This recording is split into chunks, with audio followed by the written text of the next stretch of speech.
मी आधी म्हटल्याप्रमाणे आम्ही यानंतर स्वामीनारायण अक्षरधाम टेम्पल ह्या ठिकाणी आलो.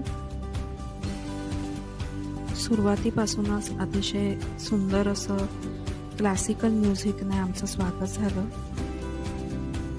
आणि मला कल्पना नव्हती, पण इथून पुढे काही वेळाने माझ्याकडची सगळी इलेक्ट्रॉनिक साधनं घेतली गेली. त्यामुळे उदाहरणादाखल गुगलच्या सौजन्याने काही फोटोज इथे शेअर करते. अक्षरधाम हे भारतीय कला, प्रज्ञा, चिंतन आणि मूल्यांचे एक अद्वितीय क्षेत्र आहे.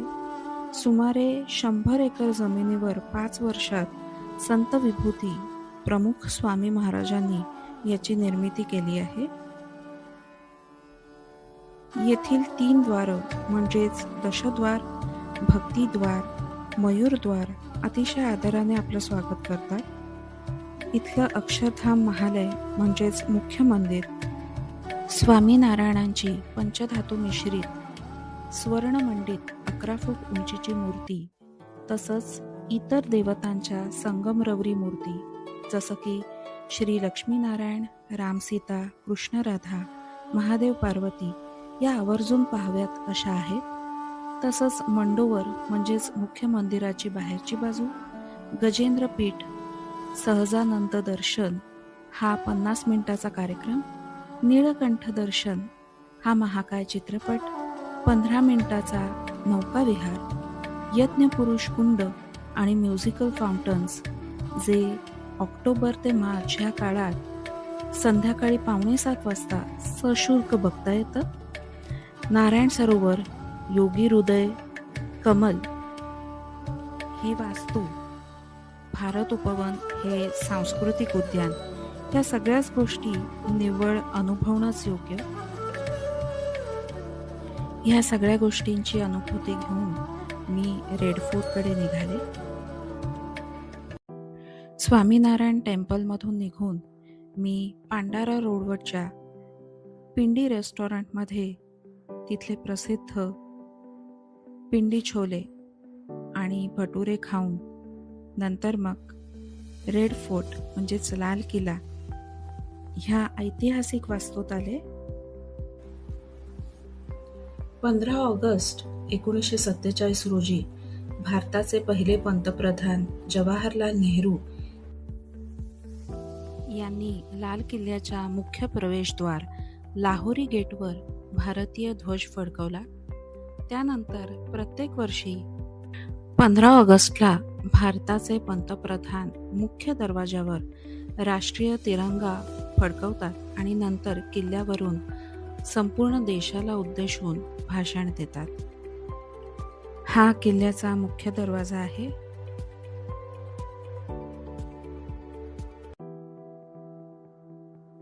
प्रवेशद्वारातून आपण आत आलो की अशी वेगवेगळ्या दुकानांची रांग आपल्याला दिसते. खूप सुंदर रंगीबेरंगी दागिन्यांची दुकानं आहेत इथे. आपण बघू शकतोय लोकल, त्याचप्रमाणे अँटिक असे दागिने इथे आपल्याला दिसतील. इथे आपण बघतोय शॉल्सची शॉप्स आहेत. अशीच अजून खूप वेगवेगळी शॉप्स इथे दिसतात. आपल्याला काय घेऊ आणि काय नको असं होतं. मी आत्ता राजसीला काहीतरी इथून घेऊन जाणार आहे, तिला सरप्राईज म्हणून. एक वेगळ्या प्रकारच्या मॉलमध्ये आल्याचा फील येतोय. इथे शॉल्सची शॉप्स आहेतच, काही पर्सेसचीही दुकानं दिसत आहेत. बघूया तिथे किंमत पर्सची काय आहे ती. तर अशी ही दुकानांची भली मोठी लांबच्या लांब रांग ओलांडून पार करून मी लाल किल्ल्याच्या प्रवेशद्वारातून मुख्य लाल किल्ल्याच्या आतल्या वास्तूकडे जायला सुरुवात केली.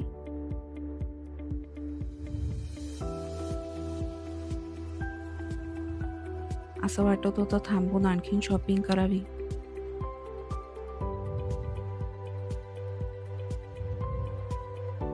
हा इथं आहे छत्ता चौक गाईस. याची माहिती इथे आहे लिहिलेली.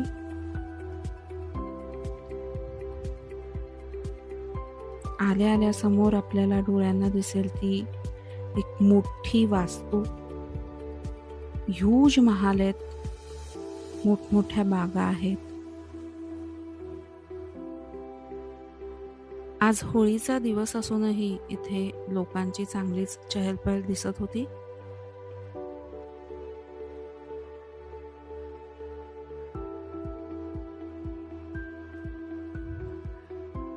रेड फोर्ट हा ओल्ड दिल्ली भागातला एक ऐतिहासिक मुघल किल्ला आहे. हा किल्ला मुघल सम्राटांचा मुख्य निवासस्थान म्हणून ओळखला जायचा. सम्राट शहाजहान यांनी जेव्हा मुघल राजधानी आग्रावरून दिल्लीकडे हलवण्याचा निर्णय घेतला तेव्हा 12 मे 1639 रोजी या किल्ल्याच्या निर्मितीचे आदेश दिले. मूळतः लाल आणि पांढऱ्या रंगात सजवलेला लाल किल्ला शहाजहान यांच्या राज्यकाळातील मुघल स्थापत्यकलेचं एक प्रमुख उदाहरण आहे, ज्यात फारसी आणि भारतीय स्थापत्य शैलींचा अतिशय सुंदर संगम आहे. इथे बघतो आपण डावीकडे म्युझियम आणि इतर काही गोष्टी आहेत, पण आपण जाणार आहोत आता दिवाने आमकडे. गाईस, दिवाने आम म्हणजेच अशी जागा जिथे पूर्वी दरबार भरला जायचा राजाचा. ह्या सभागृहाचे खांब आणि वक्राकार नक्षी आणि कमानी ह्या उत्कृष्ट कारागिरीचं दर्शन देतात. ह्या ठिकाणी सामान्य लोकांच्या अधिकृत बाबी डिस्कस केल्या जायच्या, ज्यात की कर आकारणी किंवा वारसा हक्काचे वाद आणि इतर बाबींचा समावेश होता. आपण पाहू शकतो इथे जे संगमरवरी उच्च स्थान आहे त्या ठिकाणी बसून राजा न्याय द्यायचा किंवा निर्णय घ्यायचा.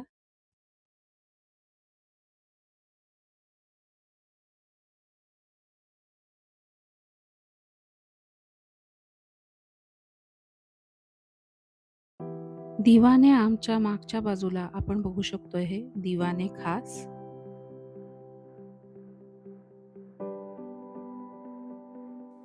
हा दिवाने खास म्हणजेच खाजगी सभांचा हॉल आहे.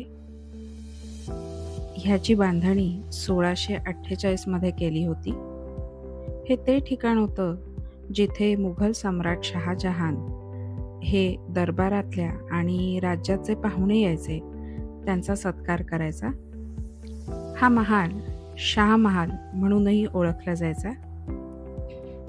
ह्या इथे आपल्याला त्याची माहिती सापडेल. ह्या ठिकाणी ठिकठिकाणी स्कॅनर्स देऊन त्या भागाची माहिती आपल्याला कळावी ह्यासाठी सोय केलेली आहे.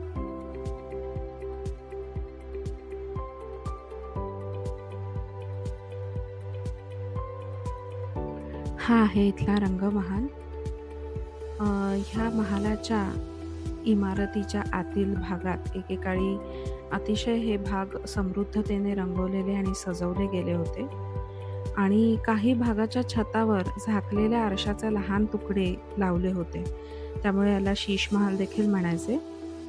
रंगमहालाखाली तळघर म्हणजेच तहखाना होता, जो उन्हाळ्याच्या दिवसात स्त्रिया वापरायच्या.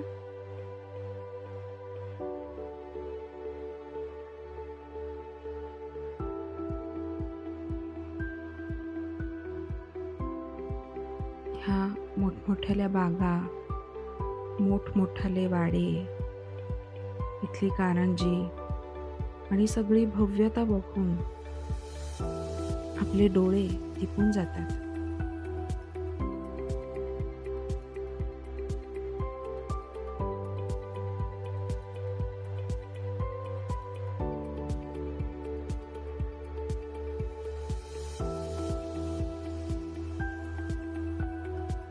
इथे गायचे असे ठिकठिकाणी त्यांनी बोर्ड लावलेले आहेत, त्यामुळे आपल्याला कुठेही कन्फ्यूज व्हायला होत नाही किंवा आपण चुकतोय का काय असं कुठेही वाटत नाही.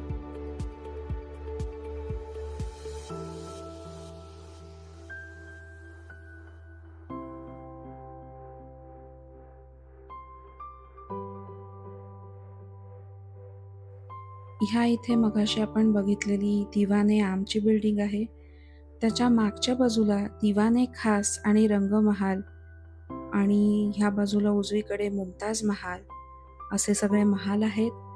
आणि आपण जेव्हा पुढच्या बाजूला येतो तेव्हा डावीकडे इथे काही म्युझियम्स आहेत आणि ओव्हरऑल गाईज आपण इथे बघू शकतो खूप ग्रीनरी आहे सगळीकडे. सध्या डागडुजी चालू आहे इथे सगळी.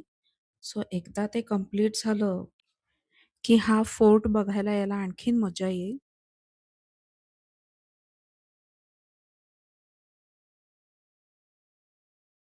सो फ्रेंड्स, या रॉयल सफरीचा आनंद घेऊन मी माझ्या या शॉर्ट अँड स्वीट ट्रिपच्या एंडकडे आले. परत भेटू. बाय.